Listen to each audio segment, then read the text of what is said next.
A paz do Senhor. Boa noite.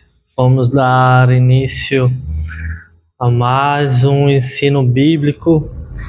E antes de nós começarmos nossos estudos, vamos orar. Senhor nosso Deus e nosso Pai, diante de Ti nós estamos, te agradecemos por Tua bondade, graça, misericórdia. Pedimos a Ti, Pai, que Teu Espírito Santo nos ajude, nos capacite a entender mais da Tua palavra, de Ti, para a Tua glória, Pai. Em nome do Senhor Jesus te pedimos. Amém. Nós, nas últimas aulas, aprendemos mais sobre a Bíblia e tudo que ela diz respeito dela mesma, sobre a sua autoridade, sobre a sua suficiência, sua necessidade e sua clareza. Então esse tema ficou para trás. Nós vamos agora dar início a um novo tema que diz respeito ao conhecimento de Deus e como ele é representado nas Sagradas Escrituras. Nosso novo tema diz a que Deus se assemelha. Então, nessas aulas que se seguirão, nós vamos aprender sobre os atributos de Deus, atributos ao qual ele tem-se exclusivamente e não compartilha com ninguém, e atributos que ele comunica à sua criação com as suas criaturas. Então, entrando nesse tema, nós começaremos falando a respeito da existência de Deus. Pode seguir? Então diz assim, uma breve introdução. Assim como a Escritura é suprema fonte de informação sobre si mesma, Deus é a mais alta fonte de informações sobre Ele próprio. Isso faz sentido, pois se houvesse uma fonte mais elevada de informações sobre Deus, então Ele não seria Deus. Por consequente, é importante que qualquer estudo sobre o Senhor considere o que Deus diz sobre si mesmo. Então, voltando, se nas aulas passadas nós aprendemos que a Bíblia diz sobre a sua própria palavra, sobre a sua própria autoridade, agora nós vamos usar a Bíblia e se aprofundar mais nos textos bíblicos sobre o que Deus diz sobre si, sobre o que Deus revela sobre si, sobre o que Deus diz para nós da sua própria característica, da sua própria personalidade, da sua própria essência. Então, o que Deus diz sobre o que Ele é. É isso que nós vamos estudar nessas aulas que se seguirão. Pode passar o próximo slide. Então, começando, Deus existe. A Escritura simplesmente parte do princípio de que Deus existe. O primeiro versículo da Bíblia, no princípio, Deus criou os céus e a terra, Gênesis 1:1. Apresenta de modo natural Deus como Criador, sem dar qualquer prova de sua existência ou ações. A Escritura também nos diz que todas as pessoas, em todo lugar, têm um profundo senso interior de que Deus existe, de que são suas criaturas e de que Ele é o seu Criador. Em Romanos 1:17-20, Paulo descreve que mesmo para os ímpios é manifesto entre eles, porque Deus lhe manifestou. Ainda que muitos hoje não reconheçam que Deus existe, Paulo diz isso.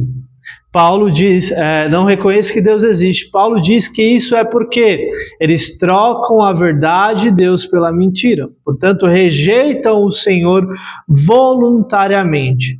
Assim sendo, a crença em Deus não é nenhuma fé cega. Ela está baseada nos indícios que podem ser encontrados na Bíblia, assim como no dia a dia. Ou seja, a Bíblia ela já parte do princípio apresentando a existência de Deus. Já no seu começo, né, no seu primeiro versículo, ela já parte dizendo sobre a existência. E essa existência, ela vai se manifestando na criação. Como nós vimos nas aulas passadas, a criação também revela e demonstra a existência de um Criador. Em Romanos capítulo 1, como é dito aqui, e tanto no Salmo 19:1, e são partes da Bíblia que falam sobre a existência de Deus. Já em Romanos capítulo 1, especifica que a criação revela a existência de Deus. E, portanto, a criação humana, nós humanos, por meio da nossa consciência, por meio da nossa capacidade de raciocinar, nós podemos analisar e ver a criação como um todo, em todos os seus aspectos, e por meio dessa natureza criada, chegar ao entendimento da existência de um Criador. Então, por meio mesmo da natureza, se chega a essa conclusão.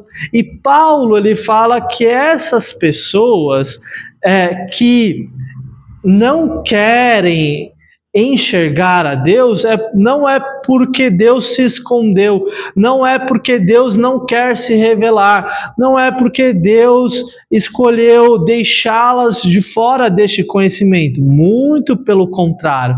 É essas pessoas que trocam a verdade que está diante dos seus olhos, diante da sua capacidade de raciocinar e pensar, diante da sua consciência, eles trocam essa verdade que está diante de ti por mentira, por enganação, e não dão crédito, né, à existência de Deus, e trocam aquilo que elas estão vendo, distinguindo, por um engano, pela falta de compreensão, não falta de compreensão de capacidade cognitiva, mas a falta de dar crédito mesmo a Deus como Criador de todas as coisas.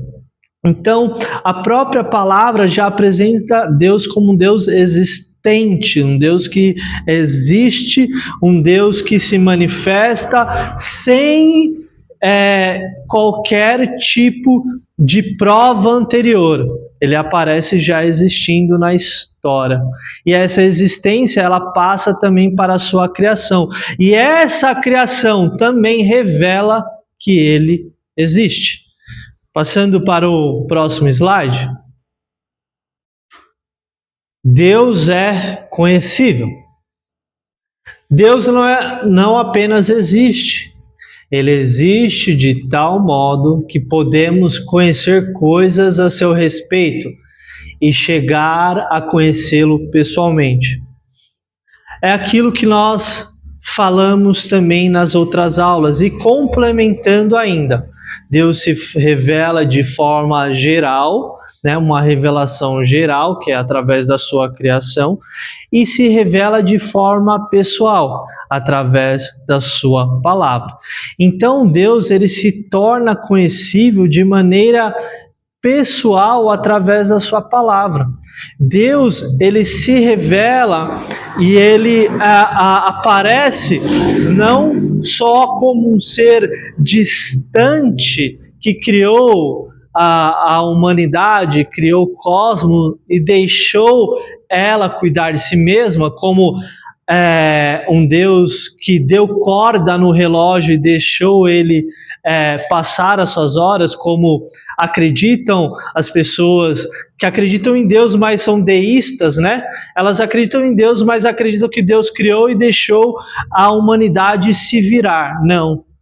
A palavra de Deus diz que Deus criou sim todas as coisas, mas Ele age na história de forma pessoal. Ele se conecta com a sua criação de forma pessoal e íntima. E Ele se faz conhecer pela sua criação, não distante, mas de forma pessoal, através da sua palavra. Continuando. Nunca, em verdade, poderemos conhecer plenamente a Deus. Ele é infinito, enquanto nós somos finitos. Então vamos ver aqui em Salmo uma referência bíblica sobre essa parte. Salmo 147, versículo 5, diz assim: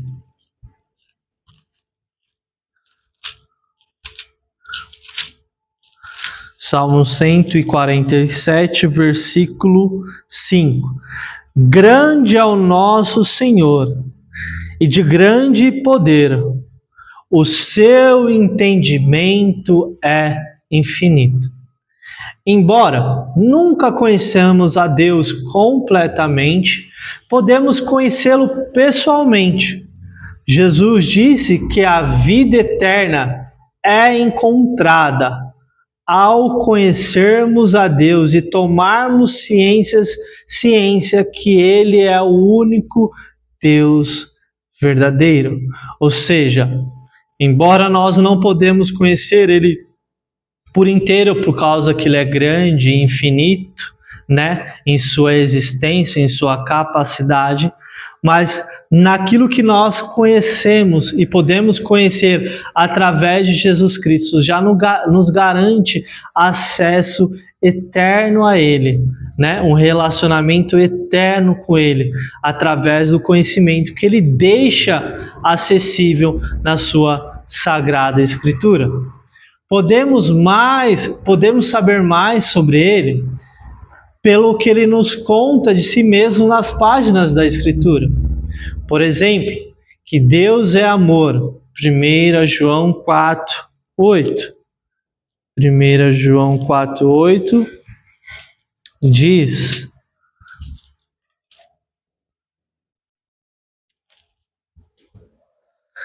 aquele que não ama, não conhece. Aquele que não ama, não conhece a Deus, porque Deus é amor. Deus é luz. 1 João 1, 5 diz: esta é a mensagem que dele ouvimos e vos anunciamos, que Deus é luz e não há nele treva nenhuma. Deus é Espírito, em João 4, 28. E Deus é justo, em Romanos 3, 26. Alguns dos atributos de Deus serão mais fáceis de entender, porque são aqueles que Ele compartilha conosco. Outros podem ser mais difíceis de entender, porque são atributos que Ele não compartilha conosco. Veja, por exemplo, a questão do amor. É mais fácil conhecer esse atributo de Deus porque Ele nos deu a capacidade de amar. Então fica mais compreensível para nós esse atributo de Deus. Fica mais compreensível para nós saber identificar e conhecer mais a Deus através de justiça, porque Ele compartilhou a justiça conosco. E nós, por assim, constituímos leis para que o mundo seja mais justo. Então esses atributos são mais fáceis de nós compreendermos e entendermos, e por ser mais fáceis de nós compreendermos, torna-se que mais fácil também de nós conhecermos ainda mais a personalidade do nosso Deus, a pessoa que é o nosso Deus. Agora, tem outros atributos que há em Deus que nos distanciam dele de forma muito grande, né? De forma que a gente não consegue nem compreender como ele é, nem conhecer essa parte ou esse atributo de quem ele é. Seguindo o próximo slide, Deus é independente. A independência de Deus significa dizer que Ele, de fato, não precisa de nós ou de nada mais na criação para o que quer que seja. Ele não nos criou, é importante que nós venhamos saber disso. Ele não nos criou porque estava solitário ou necessitado de companhia de outras pessoas. A existência pessoal de Deus sempre foi perfeita, completa, satisfatoriamente feliz em si. Ou seja, a nossa criação, a criação que Ele fez, né, que somos todos nós, obra das suas mãos, não é porque Deus estava precisando de algo ou necessitando de algo. Ele já era plenamente satisfeito em si mesmo, na Trindade, Pai, Filho e Espírito Santo. Ali havia e sempre houve e sempre haverá a satisfação plena, a alegria plena. Não vai haver falta de nada. Então a criação não foi falta daquilo que Deus precisava ter. Jamais. Ele é independente. Ele, diferente de nós que somos dependentes de várias maneiras, Deus é independente em si mesmo. Então ele não precisa de nada e nem das suas criaturas para se satisfazer, para ter a alegria, para exercer, né, o seu próprio ser, a sua própria virtude, a sua própria existência. Paulo diz em Atos 17, 24, 25, dessa forma: o Deus que fez o mundo e tudo que nele há é o Senhor do céu e da terra, e não habita em santuários feitos por mãos humanas. Ele não é servido por mão de homens, como se necessitasse de algo, porque ele mesmo dá a todos a vida, o fôlego e as demais coisas. Ou seja, é um Deus que não precisa, né, ser servido. Ele não precisa de auxílio, ele não precisa de ajuda. Ele está plenamente satisfeito nele mesmo. Deus sempre existiu. Ele não foi criado e ele nunca passou a existir. O salmista escreve: antes de nascerem os montes e de criares a terra e o mundo, de eternidade e eternidade, tu és Deus. Salmo 92. Por isso, Deus não é dependente de ninguém ou coisa alguma. Entretanto, embora Deus seja completamente independente, Ele também escolhe dar-nos valor e significado. Ele nos permite ser importante para Ele. Na verdade, com a nossa vida podemos levar alegria ao seu coração. Vamos ler Sofonias 3:17.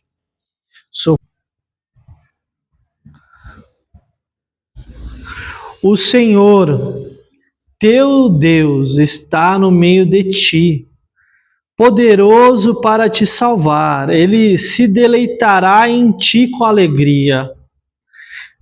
Calar-se-á por seu amor, regozijar-se-á em ti com júbilo. Olha, embora a Bíblia deixa bem claro que Deus é um Deus independente, que não precisa e não é servido por mãos humanas, Ele, né, se torna não só conhecido por nós ou se faz acessível a nós, como também Ele se alegra com a nossa existência. E ainda mais, mesmo que nós não vemos mudar nada em Deus, naquilo que Ele é, ou fomos feitos por uma falta dele, que isso mexe conosco. Como assim, né?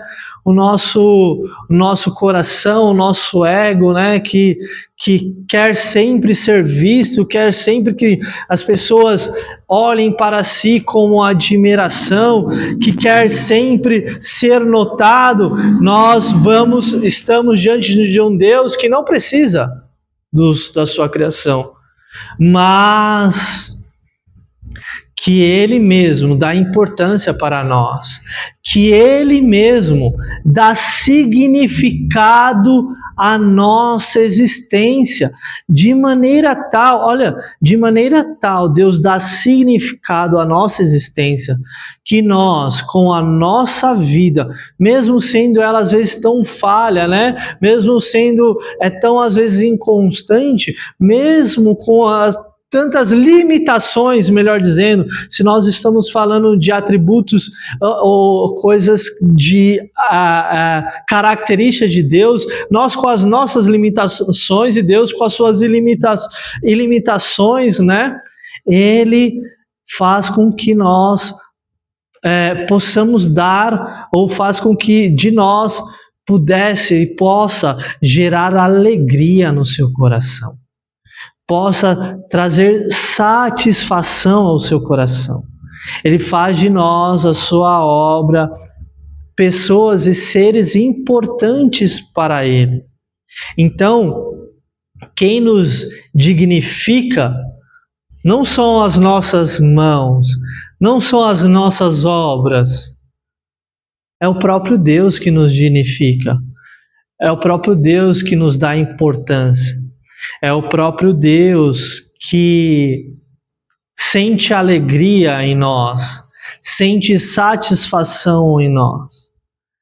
Às vezes, né, nos nossos relacionamentos, muitas vezes podemos querer encontrar no outro propósito para a nossa existência, queremos encontrar no outro satisfação para a nossa existência, importância, relevância para a nossa existência. Quando não, na palavra de Deus, Deus já nos faz de nós pessoas importantes para Ele.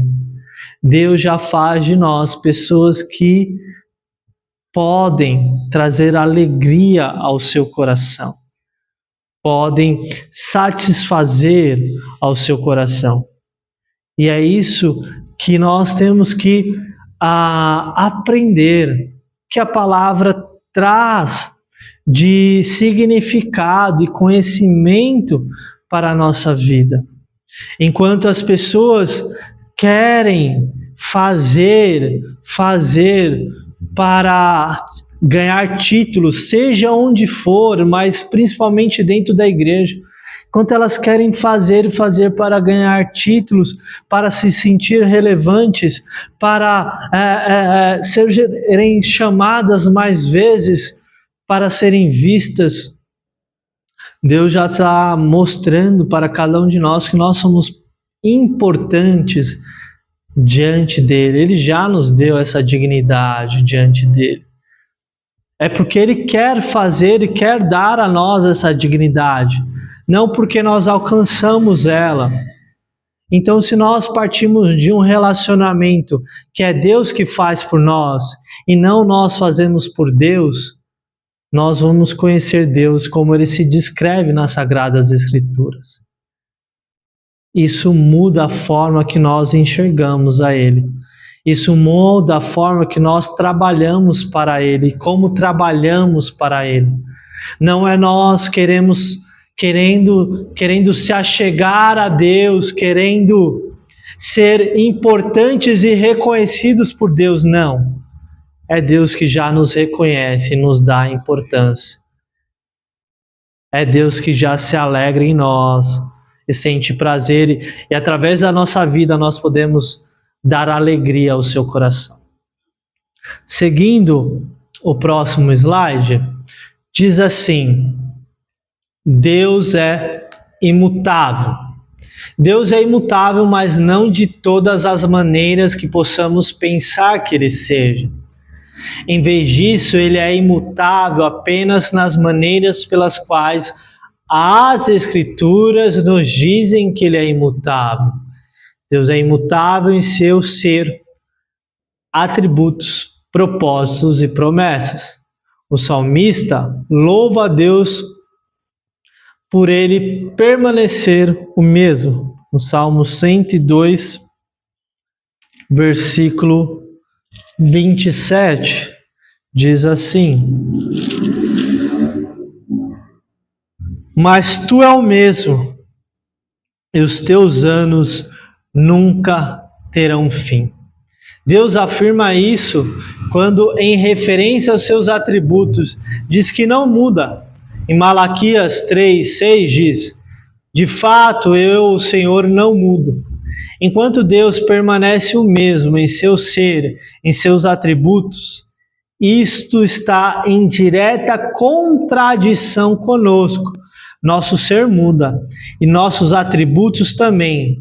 Deus, por outro lado, permanecerá sempre o mesmo.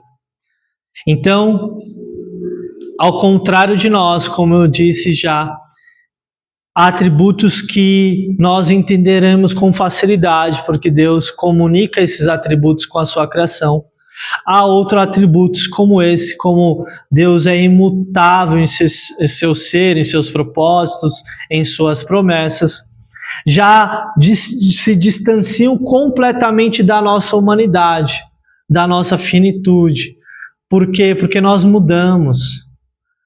Porque algo nos afeta e acontece na nossa vida, nós mudamos os nossos comportamentos, nós mudamos as nossas opiniões, nós mudamos as pessoas ao qual nos relacionamos. Por um lado, essas mudanças podem ser boas, ou por outro lado, essas mudanças podem ser ruins. Então, esse atributo de imutabilidade, Deus não compartilha com a humanidade, porque a humanidade, ela tende a mudar e estar em constante mudanças que afetam o seu comportamento, afetam as suas ações, afetam tudo que está à sua volta. Agora, Deus não faz isso. Continuando. Ainda assim, há parte nas Escrituras que parece à primeira vista contradizer a imutabilidade de Deus, ou a imutabilidade divina, especialmente as relacionadas aos seus propósitos e promessas. Por exemplo, Deus em Nínive, como prometido, quando o povo se arrependeu, Deus muda ali, né, a sentença de Nínive, a cidade, quando o povo se arrepende. E diz lá em Jonas 3, versículo 4 e 10. E começou Jonas a entrar pelas cidades de caminho de um dia e pregava e dizia: ainda 40 dias Nínive será subvertida. Aí já no versículo 10. E Deus viu as obras deles como se converteram do seu mau caminho. E Deus, olha só, se arrependeu do mal que tinha dito que lhe faria e não o fez. Isso Jonas 3, versículo 4 e 10, também tem Êxodo 3, do 9 ao 17, Isaías 38, do 1 ao 6. Mas esses casos, diz, devem ser entendidos como reais expressões da atitude presente de Deus, ou intenção referente a uma situação específica. Na medida que a situação muda, a atitude ou a expressão da intenção de vida divina também se altera. O que acontece? Essas palavras de Deus havia uma condição que se aquele povo se arrependesse, se aquele povo mudasse, como muitas vezes foram as palavras ditas ao reino de Israel, ao reino de Judá, se eles mudassem de comportamento, Deus teria misericórdia e mudaria o destino e o futuro deles. E assim aconteceu na cidade de Nínive, né? A destruição foi proclamada pelo anúncio do profeta Jonas. Porém, o povo se arrependeu. Então, Deus também muda a sua intenção para com aquele povo. Fazendo uma analogia bem distante dessa realidade, mas que para que a gente possa entender um pouco melhor, nós somos pais, né? Temos os nossos filhos. E aí, nosso filho entra na escola. E nós prometemos para ele um presente de acordo com o seu comportamento. Então nós falamos que ao final do semestre nós daremos uma bicicleta a ele. Porém, o seu comportamento tem que ser exemplar. Caso o seu comportamento seja exemplar, nós cumpriremos a nossa intenção, que é de dar a bicicleta para ele. Mas se o seu comportamento for ruim, nós não daremos a bicicleta. Por quê? Porque ele não exerceu a condição ao qual ele ganharia aquilo que nós intencionamos de dar a ele. Então, esse arrependimento não é que Deus se arrepende como nós humanos nos arrependemos, mas é que ele muda de acordo com o comportamento que é exercido por nós, ou como foi exercido por aquele povo que se arrependeu, que mudou a sua postura, que mudou a sua forma, né, de se relacionar ali, se arrependeu de todos os seus feitos ruins. E isso prova muito que Deus é diferente de nós. Isso prova que Ele é diferente porque nós, muitas vezes, levamos em conta a nossa ira para com o outro, o nosso nervosismo para com o outro. Agora, Deus não. Deus é um Deus de misericórdia, né? A palavra diz que Ele é tardio em se irar. A palavra diz que as suas misericórdias são as causas de nós não sermos consumidos.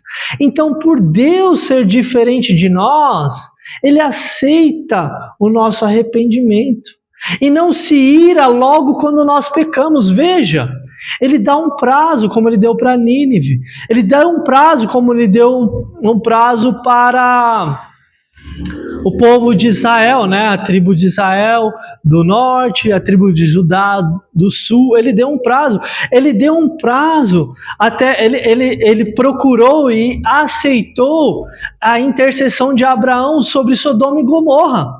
Lembra? Se tiver, não vou lembrar dos números, mas se tiver 100 justos, 50 justos, 10 justos, e não tinha um justo sequer para salvar a cidade. Deus, ele deu um prazo. Veja, antes dos hebreus irem ser escravos no Egito, ele diz que a porção do povo daquela terra de Canaã ainda não estava completa, ou seja, ainda havia um tempo para que Deus viesse com justiça ou despejasse também parte da sua ira sobre aquele povo. Então, diferente de nós, Deus não toma atitudes explosivas.